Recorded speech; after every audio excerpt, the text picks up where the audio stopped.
ఇన్నాళ్లు ఎన్నికల ప్రచారంలో బిజీగా ఉన్న సీఎం రేవంత్ రెడ్డి ఇక పరిపాలనపై దృష్టి సారించారు. ధాన్యం కొనుగోలు, రాష్ట్ర ఆర్థిక పరిస్థితిపై సచివాలయంలో సమీక్ష నిర్వహించారు. అన్నదాతల సమస్యలపై సీఎం ఫోకస్ పెట్టారు. సచివాలయంలో వ్యవసాయ శాఖపై సమీక్షించిన ముఖ్యమంత్రి రేవంత్ అకాల వర్షాలతో తడిసిన ధాన్యాన్ని వెంటనే కొనుగోలు చేసేలా అధికారులకు ఆదేశాలు జారీ చేశారు. తేమ, తరుగు సాకుతో కొర్రీలు పెడితే చర్యలు తప్పవని సీఎం వార్నింగ్ ఇచ్చారు.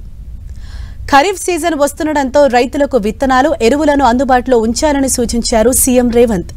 ముఖ్యంగా నకిలీ విత్తనాలపై కఠినంగా వ్యవహరించాలని ఆదేశించారు. సరిపడా పత్తి విత్తనాలను ఈ నెలాఖరు వరకు అందుబాటులో ఉండేలా చూడాలన్నారు సీఎం రేవంత్ రెడ్డి. 15 ఆగస్టులోపు రైతులకు రుణమాఫీ చేస్తామని ఎన్నికల ప్రచారంలో ప్రకటించిన సీఎం రేవంత్ ఆ దిశగా అడుగులు వేస్తున్నారు. ఆగస్టు 15 లోపు రుణమాఫీ అమలయ్యేలా సిద్ధం కావాలని సూచించారు.